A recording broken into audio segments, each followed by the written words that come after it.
Hello बच्चों, तो आज मैं आ गया हूँ आपके सामने ऑप्टिक्स का लेक्चर नंबर 5। ठीक है, सबसे पहले बस 1 मिनट लूँगा।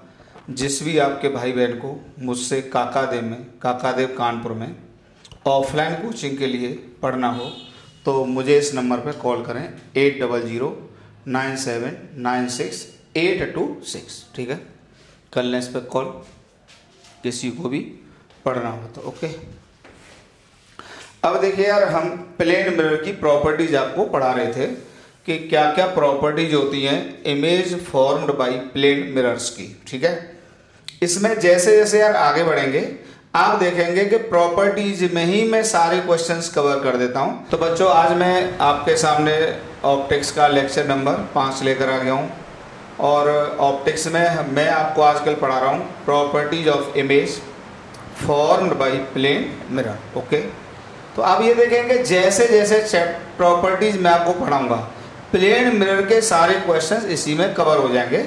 आज मैं प्लेन मिरर की वेलोसिटी, ऑब्जेक्ट और इमेज में क्या रिलेशनशिप होती है, अगर अकेला ऑब्जेक्ट मूव करे तो क्या होता है इमेज की वेलोसिटी, अगर मिरर मूव करे तो क्या होती है इमेज की वेलोसिटी, जब दोनों मूव करें तो क्या होती है इमेज की वेलोसिटी, ये वाले क्वेश्चंस कराऊंगा।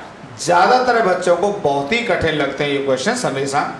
तो इसमें यार सबसे पहले तो 11th का रिलेटिव मोशन का कॉन्सेप्ट आपको बहुत अच्छे से क्लियर होना चाहिए।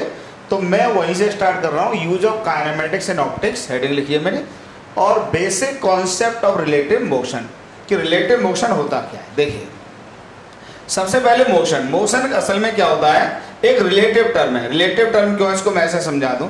रिलेटिव जो शब्द होता है उसका मतलब क्या, ये भी जान लो। रिलेटिव का मतलब होता है मेरे लिए कुछ और आपके लिए कुछ और, उसको कहते हैं रिलेटिव। ठीक है, जैसे एग्जांपल के लिए, जैसे मान लीजिए एक ये ट्रॉली है, आराम से देख लो। अगर ये V0 से मूव कर रही है और इसके ऊपर एक ब्लॉक रखा हुआ है, ठीक है, अगर एक ऑब्जर्वर ये इसके ऊपर खड़ा होकर इसके देखे तो क्या बोलेगा, इसको बताइए, रेस्ट। और एक ऑब्जर्वर इसको यहाँ से ग्राउंड से देखे, क्या बोलेगा, इसको बताइए, मोशन। तो मैं क्या कहूँगा कि जो ब्लॉक है ए के रेस्पेक्ट में तो रेस्ट में है, लेकिन बी के रेस्पेक्ट में क्या है, मोशन। तो इसी को कहते हैं रिलेटिव टर्म। इसका मोशन इस बात पर डिपेंड कर रहा है कि इसको ऑब्जर्वर कहाँ से देख रहा है। देखिए यार, ये सब डिटेल तो 11th में पढ़ाए जाते हैं। इनर्शियल और नॉन इनर्शियल फ्रेम में बहुत सारी कहानी होती है, लेकिन बेसिक चीज मैं आपको बता देता हूँ। ठीक है, अब देखिए इनमें एक रिलेशनशिप होती है डिफरेंट फ्रेम में। तो देखिए मैं इसमें जरा आपको बताता हूँ कैसे इक्वेशन आएगी। देखो, ठीक है यार, यहाँ पे मैं बहुत डिटेल तो नहीं जा सकता, लेकिन जितना ऑप्टिक्स में यूज होगा यार उतना बहुत कायदे से बता दूंगा। अब देखो जरा, देखो लो, ये कहता है, मान लीजिए ये एक्स एक्सिस, ये वाई एक्सिस, यहां पे एक ऑब्जर्वर बैठा है ए, तो इसको मैं बोल रहा हूं मान लो ग्राउंड वाला ऑब्जर्वर। ठीक है, मान लीजिए इसने एक उड़ती हुई चिड़िया को देखा, तो इसको मैं बोल रहा हूं बर्ड, और बर्ड ने मान लीजिए एक किसी रेंचो को देखा, मंकी को। ठीक, ये मंकी, तो ग्राउंड के रेस्पेक्ट में इसका पोजीशन वेक्टर ये है, तो इसको मैं कह रहा हूं R bird with respect to ground. और बर्ड के रेस्पेक्ट में मंकी का जो पोजीशन वेक्टर ये वो ये है R monkey with respect to bird. और ग्राउंड के रेस्पेक्ट में मंकी का पोजीशन वेक्टर ये है, तो मैंने कहा R monkey with respect to ground. Clear. अब देखिए, triangle law of vector addition आप लोगों को 11th से ही आता होगा। क्या मैं कह सकता हूं, ये वेक्टर प्लस ये वेक्टर बराबर ये वेक्टर। आराम से लिखता हूं, तो क्या लिखेंगे बताइए, R monkey with respect to ground बराबर दिस प्लस दिस। तो इसको लिख सकते हैं R monkey with respect to bird, R monkey with respect to bird plus R bird with respect to ground. एक बहुत ही बढ़िया यहां पर इंफॉर्मेशन आपको समझ में आई होगी अगर ऑब्जर्व की हो तो, नहीं तो मैं जरा समझाना चाह रहा हूं। जब भी रिलेटिव मोशन की ये इक्वेशन लिखनी है, सबसे पहले तो इसका डेरिवेशन कहां से आया बेटा, इसका डेरिवेशन आया वेक्टर से आया। दूसरी बात, इसको याद रखना बहुत जरूरी होता है। अब याद रखने का एक तरीका भी मैंने बना रखा है, उसको आप लोग सीख लीजिए। अगर कभी भी आपको लिखना है RMG तो M से स्टार्ट करो, तो यहाँ पे सबसे पहले M लिखो और G पे इसको खत्म करो, और बीच में मैं एक इंट्रोड्यूस कर देता हूं जिसको मैं अपनी लैंग्वेज में नाम देता हूं इंटरमीडिएट फ्रेम। क्या नाम देता हूं बच्चों? Intermediate frame. ठीक है, जैसे एग्जाम्पल के लिए अगर कभी भी लिखना है RP with respect to Q लिखना है, मान लो ये लिखना है, और अब आप यहाँ पर कुछ भी इंट्रोड्यूस करो, लेट आप A इंट्रोड्यूस कर रहे हैं तो क्या लिखेंगे? देखो R P से, तो P से स्टार्ट करेंगे, P with respect to A plus, अब A है यहाँ पर तो A और Q पर इसको खत्म होना है तो लिखेंगे A with respect to Q। This is the method, यही तरीका होता है। ठीक, अब इसको एक बार डिफरेंशिएट कर देंगे तो इक्वेशन किस में जनरेट हो जाएगी? वेलोसिटी में जनरेट हो जाएगी। एक बार डिफरेंशिएट और कर देंगे तो यही रिलेशनशिप किस में आ जाएगी? एक्सीलरेशन में आ जाएगी। पर इस चैप्टर में हम वेलोसिटी तक ही सीमित रहेंगे, तो उतना ही मैं रिलेटिव मोशन बताना चाहता हूं जितना मुझे ऑप्टिक्स में यूज करना है। कई जगह यूज करूंगा, इवन जैसे स्फेरिकल मिरर के क्वेश्चंस आएंगे वहां भी खूब सारा यूज करूंगा, लेंस में भी यूज करूंगा, पैरेलल सरफेस से रिफ्रैक्शन में भी यूज करूंगा। तो ये सब मैं सिखा लेता हूं आज ही, तो आगे तक का मेरा हेडेक खत्म हो जाएगा। और जितना सिखाऊं उतना ही सीखना, न इधर जाना न उधर, क्योंकि अगर बहुत डिटेल जाना है तो फिर पूरा chapter relative motion 11th class में है, फिर तो वो पढ़ना पड़ेगा, 3 क्लास लगते हैं लगभग, लेकिन बेसिक पढ़ लीजिए। ठीक, अब आप वेलोसिटी का रिलेशन आ जाएगा, velocity of P with respect to Q, क्योंकि पोजीशन वेक्टर का डेरिवेटिव क्या होती है? वेलोसिटी। तो dr/dt को वेलोसिटी सीधे लिखते हैं, इतना तो होशियार हो, बराबर। यह आ जाएगा velocity of P with respect to A plus velocity of A with respect to Q। ठीक, इसमें एक चीज का यूज और हो जाता है यार, ये भी देख लो। जैसे ये होता है, मान लो ये यहाँ पे कोई P है और यहाँ पे Q है, ठीक है, तो अगर मैं Q का पोजीशन वेक्टर P के रेस्पेक्ट में लिखूं तो देखो Q का पोजीशन वेक्टर P के रेस्पेक्ट में होगा, तो इसको लिखेंगे RQ with respect to P। और अगर मैं इधर से देखेंगे तो ये क्या होगा? ये होगा position vector P with respect to Q, ये होगा। अब बताओ इन दोनों में क्या रिलेशनशिप है? इन दोनों में रिलेशनशिप ये है कि दोनों के मैग्नीट्यूड तो बराबर है, लेकिन दोनों के डायरेक्शन क्या है? अपोजिट है। ठीक है, क्योंकि ये इधर है और ये इधर है, तो दोनों कैसे वेक्टर है? ये अपोजिट वेक्टर है एक दूसरे के। तो इनमें जो रिलेशनशिप लिखेंगे, क्या लिखेंगे? R P with respect to Q बराबर minus R Q with respect to P। बहुत महत्वपूर्ण है। इसका मतलब ये हो गया कि कभी भी आपको यहां पर इंटरचेंज करना पड़े, जैसे P with respect to Q है और Q with respect to P लिखना हो तो एक माइनस साइन अलग से जोड़ दो। ठीक है, जैसे मान लीजिए इसका भी एक एग्जाम्पल देखो, जैसे आपको लिखना है RA with respect to B। अब मान लो B को यहां लाना है, A को यहां लाना है, तो क्या करेंगे? एक minus sign R B with respect to A, बहुत आसान। फिर इसी तरीके से इसको एक बार डिफरेंशिएट कर देंगे तो वही रिलेशन किस में आ जाएगा? वेलोसिटी में आ जाएगा। तो velocity of A with respect to B बराबर minus velocity of B with respect to A। कोई दिक्कत नहीं, ये भी चीज आ गई आपको। ठीक, एक छोटा सा एग्जांपल देख लीजिए इसमें जरा। ठीक है, तो स्क्रीनशॉट लेके इसको उतारो, जरा पॉज करके लिखो या स्क्रीनशॉट ले। ठीक है, हटा रहा हूं, देखो।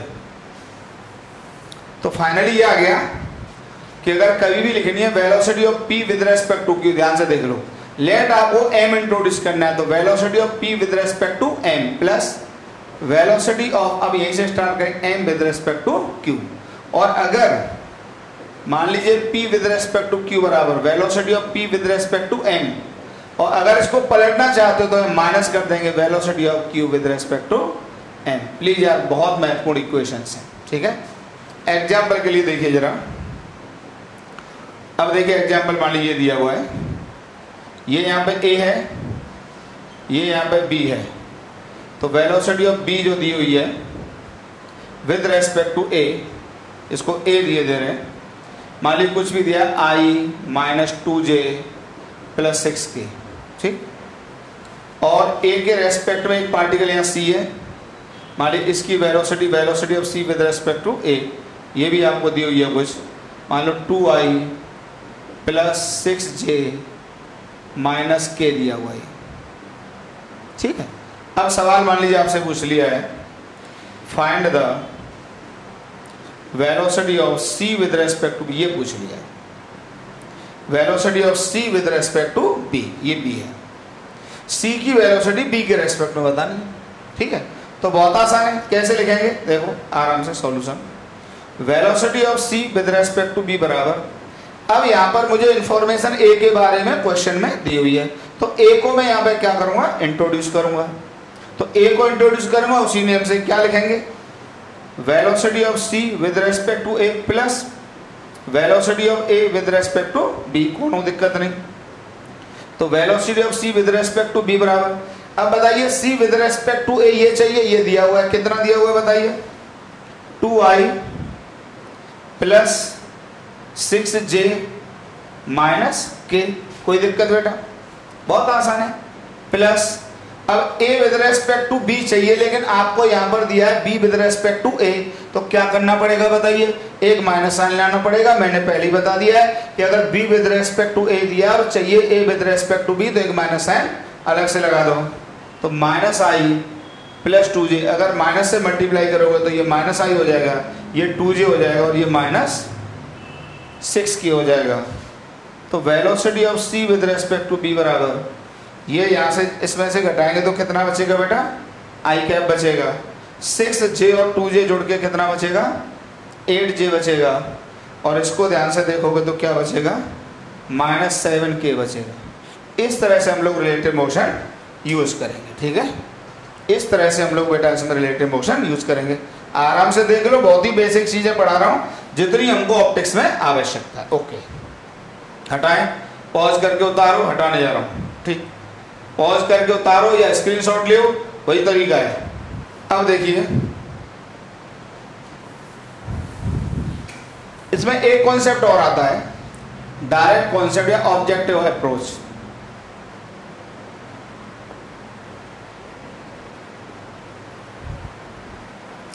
देखिए जब भी आप किसी फ्रेम से किसी को देखते हैं, जैसे बस में बैठ के आप दुनिया को देखें, तो जो ऑब्जर्वर होता है, ऑब्जर्वर के लिए उसका फ्रेम हमेशा रेस्ट में होता है। इसको लिख देता हूं, for an observer, for an observer, observers frame is always at rest. जैसे एग्जाम्पल के लिए, ये ट्रॉली के ऊपर मान लो कोई ऑब्जर्वर बैठा हुआ है, ठीक, ये कितने से भी जाए, ये मान लो ग्राउंड के रेस्पेक्ट में, ठीक है, लेकिन बताइए जो ऑब्जर्वर इसके ऊपर बैठा हुआ ट्रॉली के ऊपर, मान लो ये ट्रॉली के ऊपर बैठा हुआ है, यहाँ पे बिलो ये चलिए जो भी है, तो इस ऑब्जर्वर के लिए ए और ये मान लो बी है, तो ए के लिए ये ट्रॉली होगी वो कैसे होगी, रेस्ट में होगी। तो for observer A, for observer A trolley is at rest. ये यार बड़ी महत्वपूर्ण बात है। जैसे आप बस में बैठ जाए तो बस आपके लिए तो रेस्ट में ना भाई, वो तो चलती हुई बस आपको इसलिए दिखाई देती है कि आप पेड़ पौधों को देखते हैं तो वो पीछे भागते हैं तो रिलेटिव मोशन का इफेक्ट लग जाता है। लेकिन अगर काली बस चारों तरफ से बंद करी जाए और फिर आप बस में बैठ जाएं तो क्या आपको लगता है बस कहीं हिले भी नहीं, बस तो ये लगेगा बस एकदम शांत है। उदाहरण के लिए आप अर्थ में बैठे हो, क्या अर्थ सूरज के चारों तरफ चक्कर नहीं काट रही है? बिल्कुल काट रही है, लेकिन क्योंकि अर्थ हिलती डुलती नहीं है, ये आपको एहसास नहीं होता है। इसलिए बताइए अर्थ को आप किस में पाते हैं? हमेशा रेस्ट में पाते हैं। तो नटसेल में बात यह है कि ऑब्जर्वर किसी भी फ्रेम पर बैठे, वो फ्रेम हमेशा ऑब्जर्वर के लिए किस में होगा? रेस्ट में होगा। ध्यान से देख लेना इस बात को। तो देखिए मैं जरा डायरेक्ट अप्रोच बताने जा रहा हूं, हटाओ उसको, ये समझाना था। एक ही पॉइंट क्लियर किया कि ऑब्जर्वर के लिए, ऑब्जर्वर का जो फ्रेम होता है वो हमेशा रेस्ट में होता है। ठीक, जैसे मान लीजिए एग्जाम्पल के लिए, बहुत आसान आसान क्वेश्चन जानबूझ के करा रहे हैं, देख लो पहले, फंडे क्लियर हो जाए उतने से क्लियर हो जाएंगे।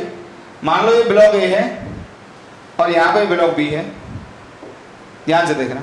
अब यहाँ पे ऑब्जर्वर बैठा हुआ है, अब ये जा रहा है मान लो 10 मीटर पर सेकंड से, और ये ऑब्जर्वर बी बैठा हुआ है, ये जा रहा है 2 मीटर पर सेकंड से। अच्छा, कुछ भी नहीं दिया है तो दोनों की जो स्पीड दी हुई है वो ग्राउंड फ्रेम से दी हुई है। दोनों की स्पीड किस फ्रेम से दी हुई है? ग्राउंड। मान लो ये यहाँ पे एक ऑब्जर्वर है, ग्राउंड वाला ऑब्जर्वर, ये इसको भी देख रहा है और इसको भी देख रहा है, दोनों की वेलोसिटी ग्राउंड फ्रेम से दी हुई है। तो सवाल पूछा find the velocity of B with respect to A, vector form में बताना है, and velocity of A with respect to B, ये भी बताना है, दोनों ही आपको फाइंड आउट करना है। तो देखिए जो मैंने मेथड अभी आपको सिखाया उसके हिसाब से करते हैं, जरा देखना। जैसे सबसे पहले क्या है, velocity of A with respect to ground, ground frame से ए की वेलोसिटी ये दी है। अच्छा इसको एरो से लिख लिया करो, ये बहुत अच्छी बात होती है।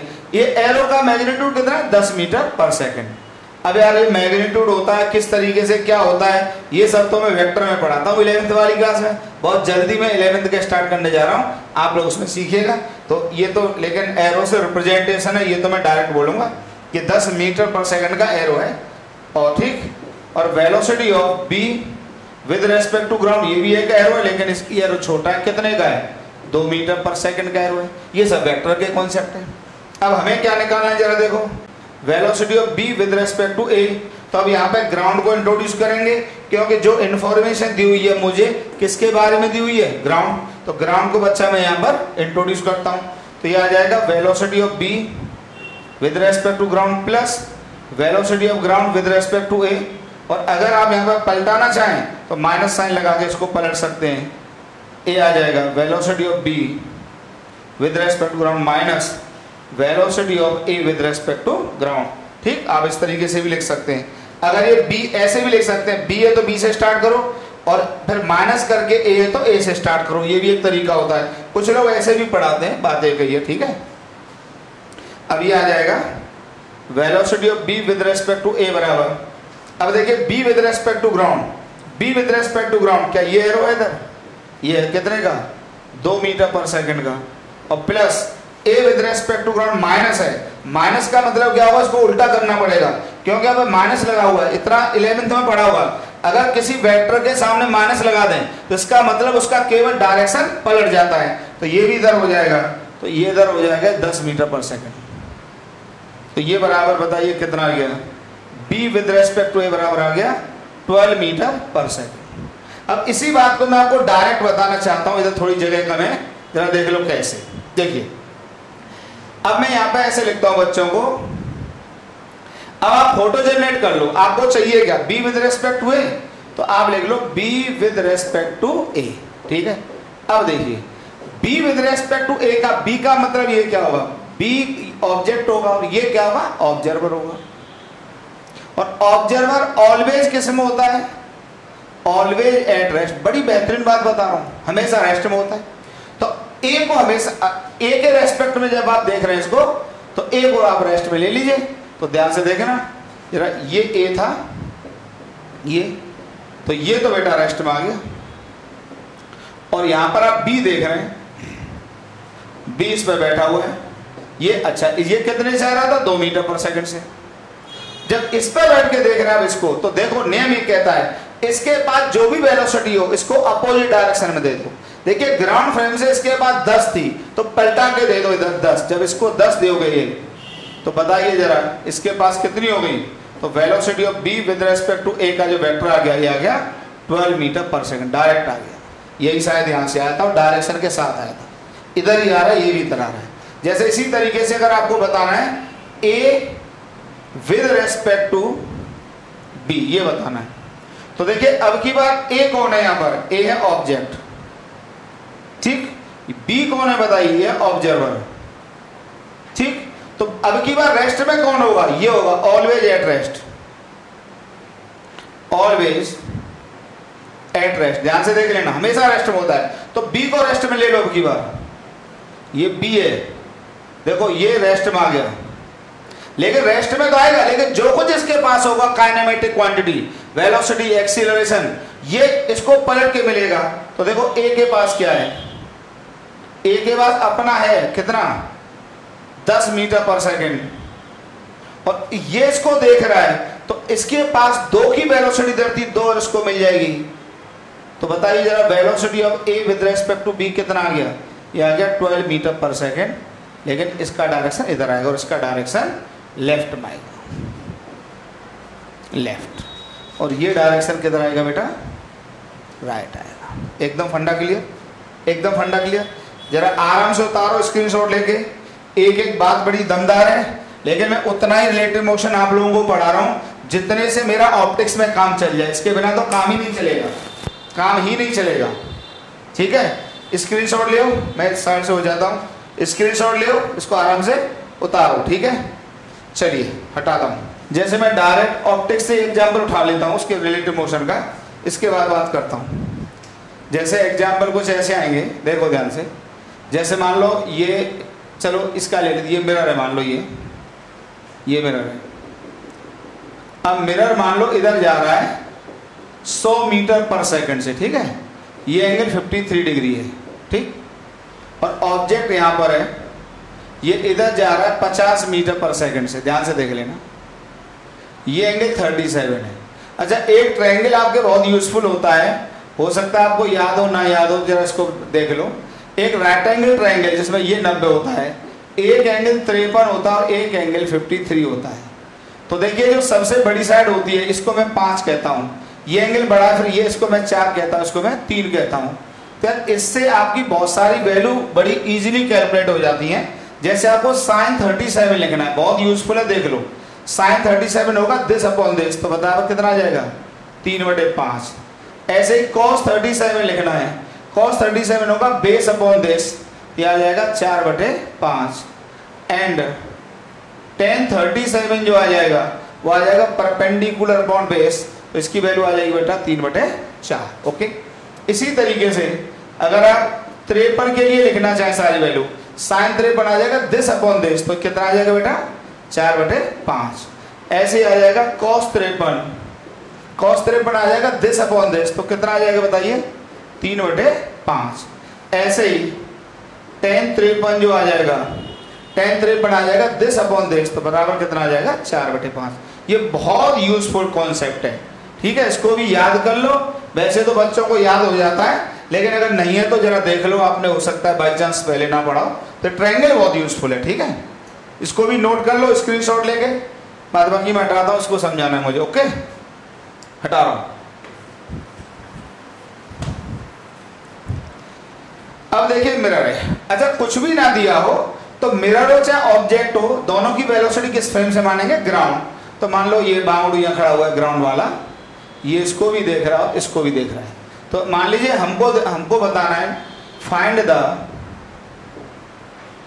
Velocity of object with respect to mirror, बराबर ये बताना है। ओके, तो देखिए मैं रिलेटिव मोशन की बात अभी सिखाई दे रहा हूं। सबसे पहले आप इसके कंपोनेंट करो, तो ये कंपोनेंट आ जाएगा इधर, ये आएगा 50 cos 37। अच्छा, cos 37 अभी अभी पढ़ाया मैंने, 4/5 होता है, तो 4/5 इंटू 50 कितना आ जाएगा, 40 आ जाएगा। इधर आ जाएगा 50 sin 37। अभी अभी मैंने sin 37 की वैल्यू आपको सिखाई है, sin 37 की वैल्यू थी 3/5, तो 3/5 ये इक्वल टू कितना आ जाएगा, 30। ठीक, अब जरा इसके भी कंपोनेंट कर लो, ये आ जाएगा 100 cos 53। cos 53 मैंने अभी अभी बताया कितना होता है, बताइए। cos 53 होगा 3/5, तो 3/5 करोगे तो कितना आ जाएगा, 60 मीटर पर सेकेंड। इसको मैं यूनिट नहीं लिख रहा हूँ, डायरेक्टली लिख रहा हूँ। और इधर आ जाएगा, ये आ जाएगा 100 और sin 53, इसकी वैल्यू आ जाएगी लगभग आ जाएगी 80। ओके, 80 आ जाएगी। अब देखिए, ठीक है, अब आपको ऑब्जेक्ट की वेलोसिटी मिरर फ्रेम से बतानी थी, तो मैं यहाँ पे लिखूंगा object with respect to mirror, आराम से उसी तरीके से। तो बताइए ये कौन है, बताइए यहाँ पर, ये ऑब्जर्वर। मिरर कौन है, ऑब्जर्वर। और ऑब्जेक्ट है, लेकिन ये खुद एक ऑब्जेक्ट है यहाँ पर। अब बताइए ये हमेशा किस में होता है, ये होता है always at rest. Always at rest, इसको हमेशा रेस्ट में लिया जाता है। तो आप मिरर पर बैठ जाइए और मिरर को रेस्ट में ले लीजिए, ऑब्जर्वर मिरर पर बैठा दीजिए, और ये हो गया रेस्ट में। रेस्ट में आने के बाद जो भी वेलोसिटी वेक्टर, जो भी काइनेमेटिक क्वांटिटी इसके पास होती है, वो ऑब्जेक्ट को हमेशा अपोजिट डायरेक्शन में मिल जाती है। लेकिन अपना जो उसके पास है वो रहता है, तो ठीक है भाई, अपने तो अपने होते हैं बेटा हमेशा। तो इधर इसके पास क्या था बताइए, 40, और नीचे की तरफ क्या था इसके पास, 30। अब इसके पास जो था वो उल्टा मिलेगा, तो इधर 60 था तो इधर 60 मिलेगा, तो ये वेक्टर इसको 60 का मिला। ठीक, ये ऊपर की तरफ कितना था 80, तो नीचे इसको 80 मिलेगा, तो ये आ जाएगा 80। ध्यान से देख लीजिए। तो बताइए velocity of object with respect to mirror, vector लिख दीजिए आराम से।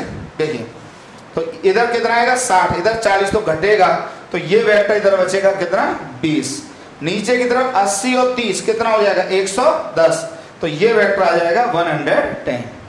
ठीक, तो अगर वेक्टर फॉर्म में लिखना चाहो तो O with respect to mirror क्या लिख देंगे बताइए, -20I -110 j कैप, ये लिखते हैं। ओके, मुझे लगता है इतने एग्जाम्पल से आपको ये क्लियर हो गया होगा किस तरीके से रिलेटिव मोशन का यूज मैं ऑप्टिक्स में करने जा रहा हूँ। ठीक है बेटा, बाद बाकी इतना सफिशिएंट है, फिर क्वेश्चंस में देखेंगे और बहुत डिटेल पढ़ना है आपको, तो फिर आपको रिलेटिव मोशन काइनेमेटिक्स का चैप्टर पढ़ना पड़ेगा आपको वहां पर जाके 11th क्लास में जाके। हटा रहा हूँ, स्क्रीनशॉट ले आराम से। अब देखिए जरा,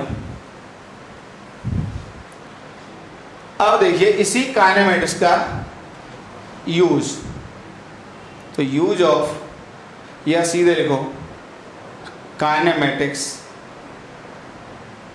इन ऑप्टिक्स। तो अभी हम प्लेन मिरर डिस्कस करने जा रहे हैं, प्लेन। ठीक है, अब देखिए इसमें मैं कुछ केस बना लेता हूं। ठीक, case 1, case 1 only object is moving. इसमें भी दो केस आएंगे, कौन कौन से?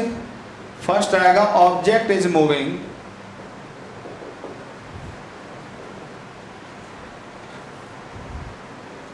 पैरेलल टू द मिरर, ये आएगा। एक आएगा object is moving, object is moving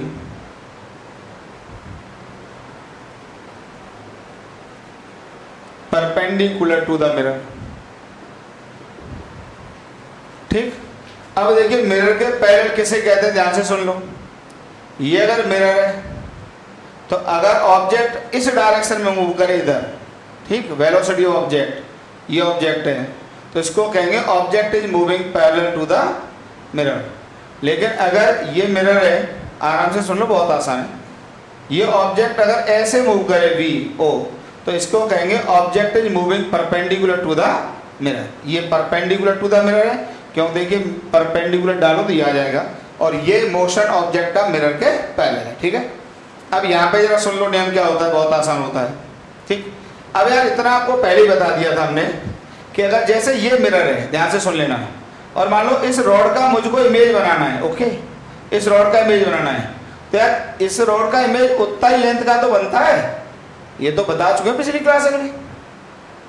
ठीक, तो ये यहाँ पे इसका इमेज उतना ही बड़ा बनता है, उतना ही बड़ा।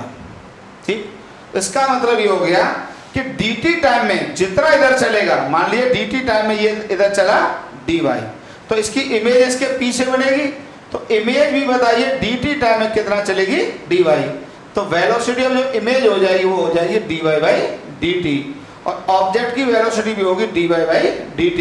इसका मतलब दोनों की वेलोसिटी का मैग्नीट्यूड इस डायरेक्शन में क्या है, बराबर है। तो आप इसको डायरेक्ट याद कर लो, बहुत ही आसान है।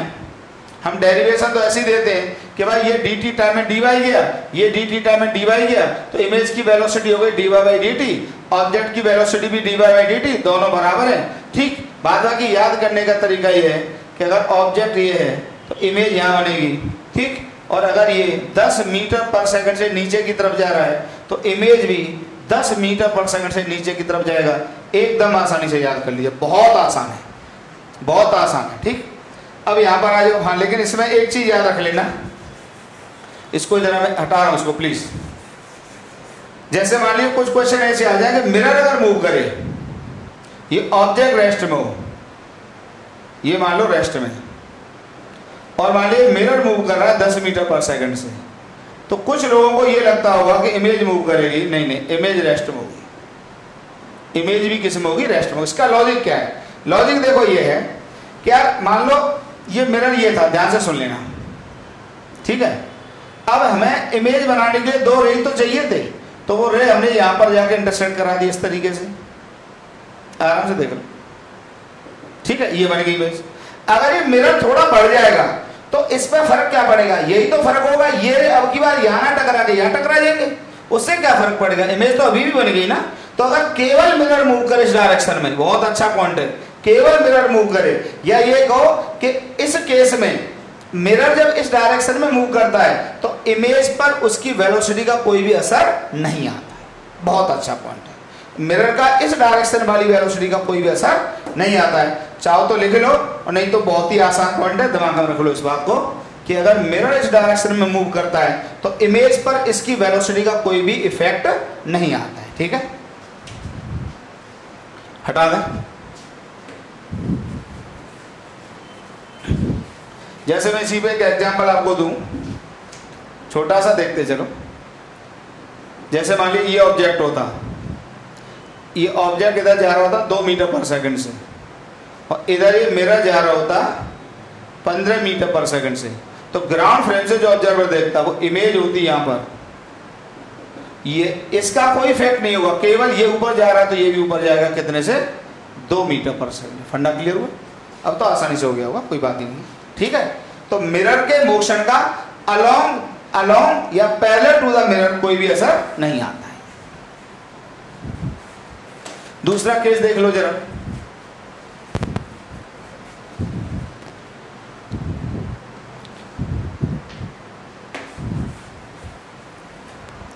दूसरा केस देख लो जरा।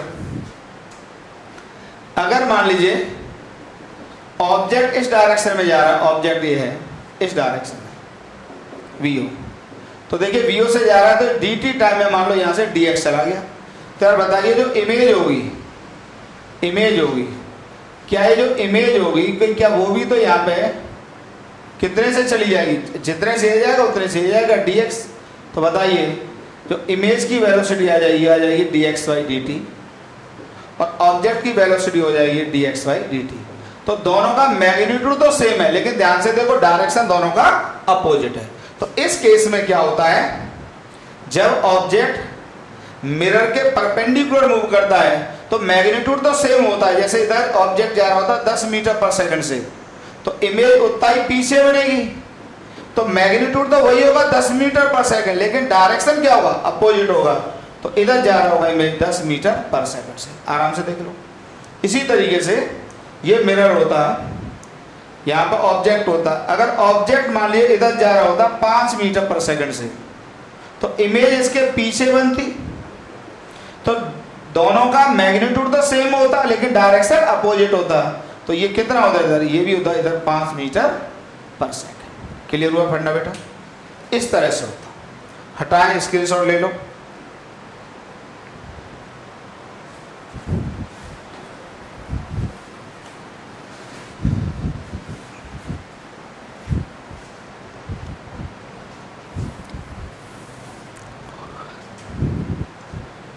इसका मतलब ये हो गया मिरर को भी रेस्ट में लिए ले रहे हैं। अगर मान लीजिए एक ऑब्जेक्ट इस डायरेक्शन में जा रहा है वीओ से, ठीक, तो देखिए यहाँ पे क्या करेंगे, ये थीटा का दिया हुआ है एंगल, तो इमेज यहाँ पर होगी, तो यहाँ पे इसके कंपोनेंट कर लेंगे। क्यों, 2 बेसिक केस हमने पढ़े हैं, एक इस डायरेक्शन वाला और एक इस डायरेक्शन वाला। तो ये जो कंपोनेंट होगा ये होगा वीओ कॉस थीटा, या थीटा वाला कॉस होता है सब जानते हैं, और इधर होगा वीओ साइन थीटा। तो ये कंपोनेंट तो रिवर्स हो जाएगा इमेज के केस में, इधर आ जाएगा वीओ कॉस थीटा, और ये एज इट इज रहता है कितना, वीओ साइन थीटा। तो जो इमेज होगी उसकी जो रिजल्टेंट वेलोसिटी आएगी वो कुछ ऐसे आ जाएगी, वेलोसिटी ऑफ इमेज और ये वेलोसिटी ऑफ ऑब्जेक्ट। अगर वेक्टर फॉर्म में लिखना हो तो क्या लिखेंगे बताइए, minus V cos theta I cap plus V naught sine theta J cap इस डायरेक्शन के लिए। क्योंकि अगर मैं कोऑर्डिनेट सिस्टम ले लेता हूँ, ये एक्स होता है, ये वाई होता है, इधर माइनस आई होगा और ये प्लस जे कैप होगा। ठीक, जैसे न्यूमेरिकल एग्जांपल ले लें हम इसमें, आराम से देखते चलो, आराम से समझो। ठीक, एक न्यूमेरिकल एग्जांपल ले लो, मान ली इधर ये जा रहा होता 100 मीटर पर सेकंड से, ठीक, और मिरर इधर जा रहा होता 5 मीटर पर सेकंड से, तो ये तो मैं बता चुका हूँ कि इस मिरर की वेलोसिटी का इमेज पर कोई प्रभाव नहीं पड़ता है। अब मान लीजिए ये जो एंगल है यहाँ पे 37 है, ओके। आपको इमेज की वेलोसिटी फाइंड आउट करनी है, ये इमेज। तो इसके आप क्या कर लीजिए, कंपोनेंट कर लीजिए। तो ये कंपोनेंट आ जाएगा 100 cos 37 और ये कंपोनेंट आ जाएगा 100 sin 37, ठीक। 100 cos 37 की वैल्यू बताइए, मैंने क्या बताई है आप लोगों को। cos 37 होता है 4/5, 4/5 से जब करोगे तो ये कितना आ जाएगा 80, और sin 37 होता है 3/5, तो ये आ जाएगा कितना 60। तो ये कंपोनेंट तो रिवर्स हो जाएगा, तो इधर तो आ जाएगा 60 और ये एज इट इज रहेगा, ये कंपोनेंट आ जाएगा 80, ओके। और इसका कोई भी इफेक्ट इस पर नहीं आएगा। तो इन दोनों का resultant will be the velocity of image, velocity of image. तो वेलोसिटी ऑफ इमेज जो आ जाएगा वो आ जाएगा, बताइए ये क्या लिखा जाएगा, -60i + 80j। कौन दिक्कत? एक एक बात बहुत आसानी से मैंने क्लियर कर दी है। पॉज कर करके थोड़ा सा समझ लिया करो, और कुछ बाउंस करे तो वीडियो को बैक करके थोड़ा सा समझ लिया करो, क्योंकि हमको तो 1 घंटे में थोड़ा सा मैक्सिमम कवर भी तो करना है भाई, ठीक है। मैक्सिमम कवर भी तो करना है, ठीक। हटाएं, चलिए। अब मैं यहाँ पे केस 2 में मिरर को मूव कराता हूँ।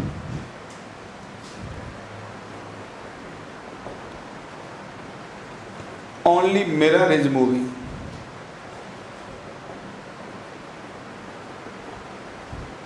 चलिए, अब देखो, मान लीजिए मिरर ये है, ऑब्जेक्ट को रेस्ट में ले लेते हैं। मान लीजिए ये दूरी यहां से भाई साहब x है, यहां से सुन लेना, आराम से समझ में आएगा। तो इमेज भी x पर बनेगी। अब मान लो मिरर इधर मूव कर रहा है, v से कर रहा है, ठीक है, या v मिरर से चलिए मूव कर रहा है, ठीक है। अब बताइए, ये तो मान लीजिए t = 0 पर है। अब बताइए एट t = dt टाइम के बाद, dt टाइम के बाद क्या होगा, ऑब्जेक्ट तो रेस्ट में, तो ये तो यही रहेगा। आराम से देखिए, ये जो मिरर है ये लाइन पर मिरर नहीं होगा, मिरर थोड़ा सा यहाँ आ जाएगा, यहाँ बढ़ जाएगा। तो बताइए जरा, यहाँ से जो दूरी हो जाएगी, मान लो ये dx गया, कितना गया dx। हाँ, ये ध्यान रखना, जो dx/dt हो जाएगा वो आ जाएगी मिरर की वेलोसिटी। हमें तो इमेज की वेलोसिटी फाइंड आउट करनी है। तो अब देखिए, जब ये दूरी यहाँ से x थी और ये dx, और यार ये तो बहुत पहले ही बताया जा चुका है कि ऑब्जेक्ट और इमेज हमेशा मिरर से बराबर दूरी पर होते हैं। तो मिरर dt टाइम में यहाँ पहुंच गया, तो ये dx है, तो ये टोटल दूरी कितनी हुई बताओ यहाँ से यार, ये हुई x + dx। तो जो इमेज की दूरी होगी वो भी कितनी, अब देखो इमेज यहाँ नहीं होगी, क्योंकि यहाँ से ये दूरी कितनी है x, जब हमें चाहिए यहाँ से x + dx, तो इमेज इधर जा चुकी होगी, आपकी इमेज यहाँ पर होगी। तो इस मिरर से ये जो इमेज का डिस्टेंस होगा ये होगा x + dx। तो अब ये देखो कि इमेज इस लोकेशन से कितना इधर बढ़ गई। तो मान लो मैंने कहा dl आगे बढ़ गई, कितनी बढ़ गई dl। जरा कैलकुलेट करते हैं dl कितना होगा। देखो ये दूरी तो यहाँ से x होगी, ठीक, और ये दूरी dx है, और यहाँ से ये दूरी कितनी है x + dx। तो यहाँ से कितनी दूरी होगी बताओ, ये दूरी कितनी होगी, ये दूरी होगी x + 2dx, क्योंकि x + dx तो यहीं से है, dx से है, तो x + 2dx हो गया। तो आप मुझे बताइए, इसका मतलब ये x + 2dx है, और ये कितना है x, तो ये dl कितना हो जाएगा, dl = हो जाएगा 2dx। इसका मतलब ये हुआ कि अगर मिरर dx से मूव किया तो इमेज 2dx से मूव की, पर उससे भी अच्छी बात सेम डायरेक्शन में मूव की, सेम डायरेक्शन। ये याद भी करना है। मतलब जब ऑब्जेक्ट मूव करता है, मिरर रेस्ट में होता है, तो इमेज अपोजिट डायरेक्शन में मूव करती है विद सेम वेलोसिटी। लेकिन जब मिरर मूव करता है तो इमेज उसी डायरेक्शन में मूव करती है विद डबल वेलोसिटी या डबल डिस्टेंस। तो बताइए, जो इमेज होगी अब इधर जा रही होगी, तो इमेज की वेलोसिटी लिखी जाएगी dl बाई dt, या इसी को लिखेंगे 2dx बाई dt, और dx बाई dt बताइए ऊपर से क्या है, वेलोसिटी ऑफ मिरर, तो 2 times of velocity of mirror. और अगर मैं वेक्टर लगा दूं तो बहुत बढ़िया वेक्टर लगेगा, क्यों लगेगा, क्योंकि दोनों का डायरेक्शन ऑफ मोशन क्या है, सेम। तो एक रिजल्ट को याद आप ये कर लीजिए कि जब मिरर मूव करता है तो इमेज मिरर के डायरेक्शन में ही मूव करती है, लेकिन डबल वेलोसिटी से मूव करती है। याद होते हैं ये सब पॉइंट, तभी क्वेश्चंस इजी लगते हैं। डेरिवेशन तो मैंने कर दिया, ठीक। जैसे एग्जांपल के लिए देखो, छोटा सा एग्जांपल, अगर यहाँ पे ये है ऑब्जेक्ट, ये है, रेस्ट ले लो चाहे कुछ भी ले लो, अभी सब ले लेंगे। मान लो मिरर इधर मूव कर रहा है 2 मीटर पर सेकंड से, तो इसकी इमेज इसके पीछे बना लो पहले तो भैया, ठीक। अब ये 2 से मूव कर रहा है तो ये कितना सा मूव करेगा, 4 से मूव करेगा, ओके। क्योंकि इसका इफेक्ट कितना आता, डबल आता, डबल इफेक्ट आता है इसका, और डायरेक्शन सेम आता। बड़ा महत्वपूर्ण पॉइंट है, आग लगा देगा क्वेश्चंस में, कठिन लगेंगे नहीं। तो जितने से मिरर मूव करे वो डबल वेलोसिटी से इमेज मूव करती है, लेकिन डायरेक्शन दोनों का सेम। जितने से ऑब्जेक्ट मूव करे उतने से इमेज मूव करती है, लेकिन डायरेक्शन अपोजिट। जरा सी बात है, याद कर लो, पॉज लेके उतारो या स्क्रीनशॉट लो, मैं आगे बढ़ता हूं। जैसे एक छोटा सा एग्जांपल देते हैं जनरल वाला, अब तो एग्जांपल ही देंगे 2-3। मान लीजिए ये मिरर है, अब मान लीजिए ये ऑब्जेक्ट है, ये इधर जा रहा है V1 से, ठीक, और ये इधर जा रहा है V2 से। अब देखिए ये सब ग्राउंड फ्रेम से ही है, और इमेज की वेलोसिटी ग्राउंड फ्रेम से पूछ रहा होगा, ओके। तो सवाल पूछा है find the velocity of image. जब कुछ ना दिया हो तो इसका मतलब भी वो आपको किस फ्रेम से कैलकुलेट करना है, ग्राउंड फ्रेम से। Find the velocity of image, आराम से देखिए, तो कुछ है ही नहीं, देखो कैसे निकलेगी। अब पहले आप ऑब्जेक्ट का इफेक्ट निकाल लो, तो ऑब्जेक्ट अगर इधर V1 से जा रहा है तो इमेज पर जो इसका इफेक्ट आता है वो इधर आएगा, V1 अपोजिट हो जाएगा, लेकिन दोनों का मैग्नीट्यूड क्या आता है भाई, सेम आता है। और मिरर के मोशन का क्या प्रभाव पड़ता है, मिरर के मोशन के डायरेक्शन में इमेज चलती है मिरर की वेलोसिटी की वजह से, लेकिन उसका मैग्नीट्यूड डबल हो जाता है, तो इसका इफेक्ट इधर हो रहा है, कितना 2v2 आएगा। तो बताइए वेलोसिटी ऑफ इमेज का जो आ जाएगा सीधे सीधे वो कितना आ जाएगा, V1 प्लस 2v2, और टुवार्ड्स लेफ्ट लिख देंगे तो बहुत अच्छा रहेगा, towards left, okay. This is the answer. हटाएं, स्क्रीनशॉट लेकर तो बहुत आसान है, हटा रहा हूं। ये मिरर है, ये ऑब्जेक्ट है, इधर जा रहा है 50 मीटर पर सेकंड में, यूनिट नहीं लिख रहा हूं। ये एंगल 37, ये मिरर इधर मूव कर रहा है 100 से, ये एंगल 53 डिग्री। सवाल पूछा है फिर से, find the velocity of image, find the velocity of image. कुछ नहीं दिया है, इसका मतलब आपको वो किस फ्रेम से कैलकुलेट करनी है, ग्राउंड फ्रेम से ही कैलकुलेट करनी है, ठीक है। तो बड़ा आसान, कंपोनेंट करना शुरू करिए, ठीक। चलिए कंपोनेंट कर लेते हैं। ये कंपोनेंट कितना आ जाएगा, 50 cos 37, या ट्रायंगल बता दिया था, cos 37 की वैल्यू 4/5, तो 4/5 इंटू करेंगे तो कितनी आ जाएगी, 40। इधर कंपोनेंट कितना आएगा बताइए, 50 sin 37, sin 37 की वैल्यू 3/5, 3/5 करेंगे कितना, 30। जरा इसके भी कंपोनेंट कर लिए, ये आ जाएगा 100 sin 53, ओके। sin 53 4/5 तो ये आ जाएगा 80। जरा कैलकुलेट करके देख लीजिए, ये आ जाएगा 100 cos 53, cos 53 होता है 3/5, तो ये आ जाएगा 60, ओके। अब जरा करना शुरू करते हैं। अब देखिए एक एक का इफेक्ट निकालते हैं, एक एक का इफेक्ट। अब यहाँ पे ऑब्जेक्ट है, बहुत आसान तरीके से बता रहा हूँ, बहुत आसान तरीके से, मजा आ जाएगा। ये 40, इधर कितना आ जाएगा, 30, ओके। ये कितना है, 30, और इसको देखिए जरा, ये आ रहा है 80, और इसके पास इधर होगा कितना, 60। तो इमेज जहाँ बनेगी, जो पिछली क्लासेज में बताया था वहाँ बनाए लियो, इमेज जहाँ बनेगी वहाँ बनाए लियो। अब देखिए पहले निकालो आप ऑब्जेक्ट की वेलोसिटी का क्या प्रभाव पड़ेगा। तो देखो ये नीचे, तो ये भी नीचे ही आएगा, बता दिया था आपको, ये 30 आएगा। इसका इफेक्ट क्या पड़ेगा, ये इधर तो वो इधर, तो इमेज पर जो इसका असर आएगा वो आएगा इधर कितना, 40। अच्छा, मिरर के इस कंपोनेंट का कोई असर नहीं पड़ता, बड़ा महत्वपूर्ण कॉन्सेप्ट है। मिरर के इस कंपोनेंट का कोई असर नहीं पड़ता है, और इसका असर क्या पड़ता है, डायरेक्शन सेम और मैग्नीट्यूड डबल, तो इधर आ जाएगा कितना बताइए 2 × 80 बराबर कितना 160। तो ये इमेज आ गई। तो बताइए इमेज की जो वेलोसिटी आ गई, वेलोसिटी ऑफ इमेज, आराम से देखना, वेलोसिटी ऑफ इमेज ये जो आ गई। तो यहाँ पे जरा इसका फ्री बॉडी डायग्राम बना लो। तो 40 इधर, 30 इधर और 160 इधर। तो 40 में से 160 में से 40 घटाओ तो इधर कितना बचा बताइए, ये बचा 40 घटेगा तो 120। ओके, और नीचे क्या बचा 30। वही अपना कोऑर्डिनेट सिस्टम के हिसाब से काम करें कि अगर हम एक्स एक्सेस को इधर माने, आई कैप को इधर माने, वाई एक्सेस को इधर माने, जे कैप को इधर माने, तो बताइए उसके हिसाब से इसको क्या लिखेंगे इमेज की वेलोसिटी को।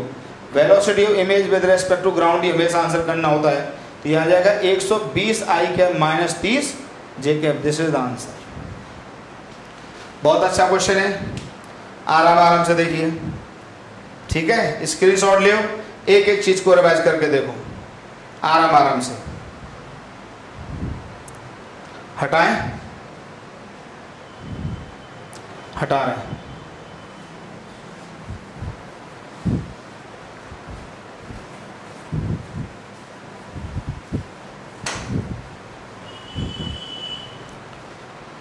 और देखिए बेहतरीन एग्जाम्पल, मान लीजिए ये एक मिरर है, इसको मैं M1 कह रहा हूं, एक मिरर ये M2। बहुत आसान क्वेश्चन दे रहे हैं। मान लो ये इधर जा रहा है 2 मीटर पर सेकंड से, ये इधर जा रहा है 7 मीटर पर सेकंड से, आराम से देख लो। और यहाँ पे एक ऑब्जेक्ट है, ये मान लो इधर जा रहा है 3 मीटर पर सेकंड से, ठीक है। ठीक, अब सवाल पूछा है फाइंड द, बहुत अच्छा सवाल है, find the velocity of image in M1। M1 में जो इमेज बनी होगी उसकी वेलोसिटी बतानी है with respect to image in M2। एक बेहतरीन सवाल है, ठीक है। थोड़ा सा काइनेमेटिक्स को चला गया 11th क्लास को, लेकिन आराम से समझेंगे, पॉज करके ट्राई करो। पहला पॉइंट दे दूं क्या है, देखिए इस ऑब्जेक्ट की इमेज तो इनफाइनाइट बनेगी, वो शायद मैं अगली क्लास में पढ़ा रहूंगा, पर फिलहाल केवल ये बात की है, एक इसमें इमेज बना रहा है और एक इसमें बना रहा है। तो इसमें जो इमेज बनी होगी उसकी वेलोसिटी बतानी है। Find velocity of image in M1 with respect to image in M2। जो इसमें इमेज बनी होगी उसके रेस्पेक्ट में वेलोसिटी बतानी है। प्लीज पॉज कर लो, 5 मिनट का समय ले लो और ट्राई करके देख लो, कोई दिक्कत नहीं आएगी, ठीक है। मैं करता हूं अभी सवाल को, बहुत आसान, पता नहीं लग रहा दूंगा कैसे हो गया, ठीक है। चलिए करूं, चलिए करते। देखो थोड़ा डायग्राम छोटा बना हुआ जगह का, मैं आराम से देखना। ये ऑब्जेक्ट है, ये इधर जा रहा है 3 से, यूनिट भी हटा लूंगा मैं। ये मिरर है, कौन सा M1 लिख दो। तो देखो इसमें जो इमेज बनेगी वो उतना ही पीछे बनेगी। तो इसमें जो इमेज बनेगी इसको मैंने I1 कहा। अब मैं I1 की पहले वेलोसिटी निकाल लेता हूँ, ये 2 है और इसके बाद इधर कितना है 7। अच्छा, इसमें जो इमेज बनेगी वो I2 कहलाएगी। अब देखिए ये इसके लिए ऑब्जेक्ट इधर जा रहा है, इधर इस डायरेक्शन में, तो इमेज जाएगी इधर, मैग्नीट्यूड सेम आएगा, 3 ही आएगा। इसमें ये इधर जा रहा है तो इसका इफेक्ट डबल आता है, ये इधर जा रहा है तो इधर ये डबल से जाएगा, कितने से 4 से जाएगा। ध्यान से देखते रहिए। अब इस पर आ जाओ, ये 3 से इधर जा रहा है तो इसका इफेक्ट जो इमेज पर आएगा वो इधर ही आएगा, कितने से आएगा बताइए, 3 ही आएगा। इधर तो 3 आया, लेकिन ये 7 से इधर आ रहा है तो ये इसके डबल से आएगा, कितने से 14, ये 14 से आएगा। अब इसके इमेज को जरा नीचे ले लो, क्यों अब यही आपके काम का है। तो बताइए ये कितने से इधर जा रहा है बताइए, I1 जा रहा है 1 से, 1 मीटर पर सेकेंड। इसको देखो जरा, इसको भी नीचे उतार लो, ये इधर जा रहा है I2, कितने से जा रहा है बताइए, 14 + 3 कितना, 17 मीटर पर सेकेंड, ठीक है। अब आपको चाहिए क्या, यहां से चाहिए था find velocity of image in M1 with respect to image in M2। तो velocity of I1 with respect to I2, क्या अभी मैंने नहीं पढ़ा है आपको, I1 with respect to I2 चाहिए। तो इसका मतलब ये कौन है, ऑब्जर्वर, ये कौन है, ऑब्जेक्ट। ये हमेशा किस में होता है, ऑलवेज एट रेस्ट, बता चुका हूं बहुत अच्छे से। तो अब आप I2 को रेस्ट में ले लो, एक डायग्राम और बना लो लोग। अब I2 को रेस्ट में ले लो, यहाँ ये I2 यहाँ पे ऑब्जर्वर बैठा दो, और अब ये इसको देख रहा है I1 को, बड़ा आसान हो गया। अब I1 के पास जो अपना हुआ वो रहेगा, तो इधर इसके पास 1 मीटर पर सेकंड है वो रहेगी, और लेकिन जो कुछ उसके पास होगा वो इसको मिलेगा अपोजिट डायरेक्शन में। तो इसके पास 17 मीटर पर सेकंड की स्पीड इधर थी, तो वो इसको इधर मिल जाएगी कितनी, डबल करके 17 मीटर पर सेकंड, ये इधर उल्टा मिल जाएगा। तो बताइए velocity of I1 with respect to I2 का जो वेक्टर आ जाएगा 17 1 18, इस डायरेक्शन में आ जाएगा 18 मीटर पर second. This is the answer of this question. आराम से ट्राई कर लो, पॉज करके उतारो आराम से, ठीक, समझ लो, कोई डाउट नहीं। एक बार और समझा देता हूं। देखिए भाई हमसे पूछा था इस ऑब्जेक्ट की 2 इमेज बनेगी, एक इसमें बनेगी एक इसमें बनेगी। वैसे इमेज इनफाइनाइट बनेंगे, लेकिन हमसे जो पूछा है वो 2 इमेज की बात कर रहा है, ठीक है। तो इसमें देखो इमेज ये बनाई, ठीक। अब देखो इसका इफेक्ट क्या होगा, ये 3 से इधर जा रहा है तो अपोजिट 3 से जाएगा, ये मिरर इधर जा रहा है 2 से तो डबल से ये जाएगा, तो 4 इधर 3 इधर, तो बचेगा कितना, हमने लिखा 1 मीटर पर सेकंड। क्लियर। इसकी इमेज इसमें बना लो जरा। अब ये 3 से इधर तो ये 3 से इधर, ये 7 से इधर तो इसका डबल इसी डायरेक्शन 14 ही 17 आ गया इसके पास। तो ये तो दोनों वेलोसिटी किस फ्रेम से आई, ग्राउंड फ्रेम से। अब इसकी वेलोसिटी इसके रेस्पेक्ट में पूछी है, तो आप इस पे बैठिए, इसको रेस्ट में लीजिए। तो ये हमने बैठ के इस पे किस में ले लिया, रेस्ट में ले लिया ये, ठीक है बेटा, ये रेस्ट में आ गया। और जब इस पर बैठ के देखोगे इसको, तो इसके पास जो कुछ होगा वो इसको अपोजिट डायरेक्शन में मिलेगा। तो इसके पास 17 मीटर पर सेकंड की वेलोसिटी थी, तो वो 17 की इधर मिलेगी, तो 17 कितनी हो गई, 18 मीटर पर सेकंड हो गई। इस तरीके से मूव करेगा। एक क्वेश्चन और देखो इस पर बेहतरीन, हटा इसको, आराम से देखो। जैसे ये शुद्ध रूप से मैकेनिक्स का क्वेश्चन है, लेकिन चलो ठीक है, बहुत ही फेमस क्वेश्चन है, ज्यादातर बुक्स में दिया रहता है। यहाँ पे मिरर है ये, ठीक, एक मिरर ये है, इसको मैं M2 कह रहा हूँ, इसको मैं M1 कह रहा हूँ, ठीक। इसका जो मिरर का मास है वो स्मॉल m है, ठीक। यहाँ पे ब्लॉक और लटक रहा है, इसका भी मास m है, इसका मास यहाँ पे 2m है, एक ब्लॉक यहाँ लटक रहा है 3m मास का, ठीक। अब यह है कि सवाल फिर से वही है, if whole system is released from rest, पूरे सिस्टम को रेस्ट से छोड़ा गया, from rest, then find the velocity. अब मान लीजिए यहाँ पे एक ऑब्जेक्ट लटका हुआ है, ये ऑब्जेक्ट, ओके, इसको ऑब्जेक्ट कह दिया। Find the velocity of O in M1 with respect to image in M2। फिर से वही क्वेश्चन है, बस काइनेमेटिक्स लगा के थोड़ा सा सवाल को बेहतर करने की कोशिश की गई है। लेकिन यार फिजिक्स के साथ एक बहुत अच्छी बात ये होती है कि फिजिक्स में कुछ भी कठिन नहीं होता है, कुछ भी कठिन नहीं होता है। अब आराम से चल के तो देखो, अब क्या है कि पूरे सिस्टम को रेस्ट से छोड़ा गया, तो ये इधर भागेगा, ये इधर भागेगा, कहीं कोई फ्रिक्शन नहीं है, हर जगह क्या है, स्मूथ सरफेस है, आसान है, ठीक है। अब क्या है कि इस ऑब्जेक्ट की एक इमेज इसमें बनेगी, एक इसमें बनेगी। तो इसमें जो इमेज बनी है उसकी वेलोसिटी पूछी है, इसके रेस्पेक्ट में जो M2 में बनी होगी, ठीक, ठीक है। कितनी देर बाद पूछिए, चलो with respect to image in M2 at t equal to, चलो 1 सेकंड में पूछ लेते हैं या 2 सेकंड में पूछ लेते हैं, चलो 2 सेकंड, ठीक है। चलिए पॉज करके 5 मिनट में अटेम्प्ट करो, नहीं तो मैं करता हूं उसको, ठीक। चलिए करें, हटाएं, 2 सेकंड पे पूछिए, ठीक, हटा रहा हूं, करता हूं सॉल्व, पॉज करके ट्राई करो। चलिए सबसे पहले आपने थोड़ा सा मैकेनिक्स का पॉइंट याद करा दूं कि अगर यहां पे ये मास M1 है और यहां पर ये मास M2 है, यहां फ्रिक्शन नहीं है, तो आपको पता होगा इसको चलाने वाला होता है m2g, और m2g ने ही इसको भी घसीटा इसको भी घसीटा। मान लो a से इधर भाग रहा है और ये भी a से इधर भाग रहा है, तो a को डायरेक्ट लिखने का तरीका 11th क्लास में जहाँ भी आप अच्छी कोचिंग में पढ़ोगे गारंटी से पढ़ाया होगा। बाद बाकी हमारे पुराने नोट्स देख लेना या 11th की वेट करो, आता है तो ठीक है, नहीं है तो आपको इस क्वेश्चन को स्किप करना पड़ेगा। तो a बराबर लिखा जाएगा m2g चलाने वाला net force divided by total mass कितना है जो उसको उसने चलाया, वो चलाया बेटा m1 प्लस m2, ऐसे लिखा जाता है। तो इसके आधार पर बताइए इसका जो एक्सीलरेशन होगा a1 वो कितना होगा। इस पूरे सिस्टम को चलाने वाला कौन है, mg, अरे इसका वजन ही तो होगा। और कितने मास को घसीटा, मिरर में भी मास m है, तो m कितना 2m, तो ये आ गया g/2।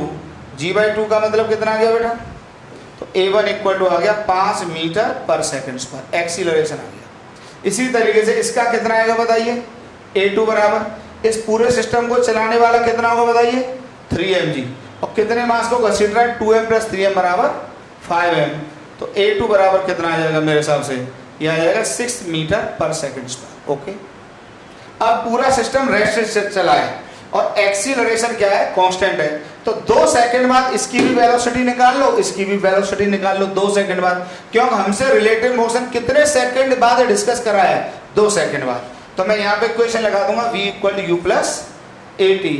तो बताइए u तो 0, क्यों पूरे सिस्टम को रेस्ट से ही छोड़ा है, तो u तो 0, a कितना दिया है बताइए 5, और टाइम कितना 2 सेकंड, तो v1 लिख लो, v1 की वैल्यू कितनी आ जाएगी बताइए, ये आ जाएगी 10 मीटर पर सेकंड। ठीक, इसकी जरा देख लो वैल्यू, ये भी आ जाएगा v equal to U plus A T, तो ये आ जाएगा v2 बराबर u0, a बोले तो 6 2, तो v2 बराबर आ जाएगा 12 मीटर पर सेकंड। तो बेटा एक तरह से आपको अब ये मिल गया कि 2 सेकंड के बाद दोनों मिरर किस किस वेलोसिटी से मूव कर रहे होंगे अपने अपने डायरेक्शन में। ये मूव कर रहा होगा 10 मीटर पर सेकंड से लेफ्ट, और ये मूव कर रहा होगा 12 मीटर पर सेकंड से राइट, और ऑब्जेक्ट होगा रेस्ट में। तो फाइनली क्वेश्चन यहाँ पर पहुंच गया। जगह नहीं है तो मैं थोड़ा सा बनाता हूँ, हटाता हूँ उसको, ठीक है, इसको लिख लो जरा, ठीक है, हटाता हूँ। ठीक, देखो तो अब जो क्वेश्चन हो गया वो ये हो गया क्वेश्चन बेटा, अभी ये पहुंच गया, सीधे मैं आ जाता हूं t इक्वल टू 2 सेकेंड पर। तो t इक्वल टू 2 सेकेंड में एक ये मिरर और एक ये मिरर, ये कौन सा था m2 था, और ये क्या था m1, और ऑब्जेक्ट यहाँ पर ये तो रेस्ट में है ही। ठीक, अब ये जो मिरर जा रहा है वो ये जा रहा है 10 मीटर पर सेकंड से, ठीक, और ये इस समय जा रहा है 12 मीटर पर सेकंड, बहुत आसान है 12। अब देखिए इसकी इमेज बना लो इसमें, तो इसमें जो इमेज बनेगी इसको मैं कह रहा हूँ I1, इसमें जो इमेज बनेगी उसको मैं कह रहा हूँ I2। अब बताइए ग्राउंड फ्रेम से जब इसकी वेलोसिटी निकालोगे तो ये तो रेस्ट में, इसका तो कोई भी इफेक्ट आएगा नहीं, ये 10 से इधर जा रहा है तो ये भी इधर ही जाएगी, कितने से 20 से जाएगी, क्योंकि इसका डबल इफेक्ट आता है। अब देखिए ये रेस्ट में तो इसका कोई इफेक्ट नहीं आएगा, लेकिन ये 12 से जा रहा है तो इस पर इसका इफेक्ट कितना आएगा 24 आएगा, डबल आता है, बड़े ध्यान से देख लो। और अब कुछ है नहीं, मैं पहले कैच को इसको नीचे उतार लो I1 कितने से 20 से, यहाँ पे जरा देखिए ये कितने से 24 से, ठीक, ये I2, ठीक है। अब देखिए रिलेटिव मोशन जो मैंने आज पढ़ाया था उसके फंडे लग जाएंगे। देखिए क्या पढ़ाया था मैंने रिलेटिव मोशन। अब हमें चाहिए कोई भी, चलिए velocity of I1 with respect to I2 दोनों निकाल देता हूँ, चलो ठीक, velocity of I2 with respect to I1 ये भी दोनों निकाल लेते हैं। तो मान लीजिए पहले हम निकाल लेते हैं to find I2 VI2 with respect to I1, ठीक है, ये निकाल लेते हैं। तो बताइए अब I2 निकालना है I1 के रेस्पेक्ट में, तो I1 किस में आ जाएगा बताइए, रेस्ट में आ जाएगा, तो I1 को रेस्ट में ले लो, कुछ है ही नहीं, यहाँ पे ऑब्जर्वर ही बैठा दो और इसको आप देख लो, ये I2 आएगा, I2 के बाद जो अपना है वो तो रहेगा, ठीक, और जो कुछ इसके पास है वो अपोजिट डायरेक्शन में मिलेगा, तो इसके पास 20 लेफ्ट में था तो राइट में मिलेगा, तो +20 का वेक्टर और मिलेगा। तो बताइए कितना आ गया, 20 और 24 कितना आ गया 44 आ गया। तो बताइए velocity of I2 with respect to I1 का वेक्टर आ जाएगा कितना 44 I के। और जब उस पर बैठ के इसको देखोगे तो ये माइनस लग जाएगा, इसको जब पलटते हैं तो माइनस लग जाएगा। ये आप बैठ के भी कर सकते हो, ठीक है। तो ये क्वेश्चन मैंने काफी आपको, और किस तरीके से काइनेमेटिक्स रिलेटिव मोशन का यूज प्लेन मिरर के क्वेश्चन में होता है। आज की क्लास बहुत बेहतरीन थी, बहुत बेहतरीन, मतलब कंपटीशन के पॉइंट ऑफ व्यू से, ठीक है। और बेटा किसी को भी आपके मिलने वाले को हमसे ऑफलाइन कोचिंग पढ़नी है तो काकादेव कानपुर में हमारा नाम पूछ लें, नाम लोग जानते हैं बहुत अच्छे से। बाकी फ़ोन नंबर मेरा ये है 8009796826, ठीक। कॉल कर लें, मुझे व्हाट्सअप कर दें। और 11th का बैच भी मैं बहुत जल्दी 2-4 दिन में स्टार्ट कर रहा हूँ, लेकिन अभी मैं यूट्यूब पर पढ़ाता रहूँगा पूरी फिजिक्स। ओके, पढ़ते रहिए, घर में रहिए, ठीक है। पढ़ाई लिखाई से कभी समझौता नहीं करना चाहिए। बाकी कोई डाउट हो तो कमेंट में लिख देना, यूट्यूब पे जाके मेरा चैनल सब्सक्राइब कर लेना, शेयर कर देना। कोई भी डाउट हो कमेंट में लिख देना। आपको स्पीड तेज लग रही हो तो लिख देना, मैं स्लो कर लूँगा, और फास्ट तो नहीं करूँगा यार, क्योंकि फिर दिक्कत हो जाएगी, ठीक है। केवल मैं IIT के लिए बहुत कस के पढ़ाता आया हूँ पूरे जीवन में, तो थोड़ी सी स्पीड कई बार 2-4 बच्चों को ज़्यादा लग जाती है, पर है नहीं, पर फिर भी मैं स्लो करने की गुंजाइश तो है। फिर भी आप थोड़ा सा स्पीड ज़्यादा लगे तो उसको स्पीड को रिड्यूस करके देख लो वीडियो। बाकी कॉन्सेप्ट बेहतरीन दूंगा मैं आपको, ठीक है। चलिए पढ़ाई करते रहो।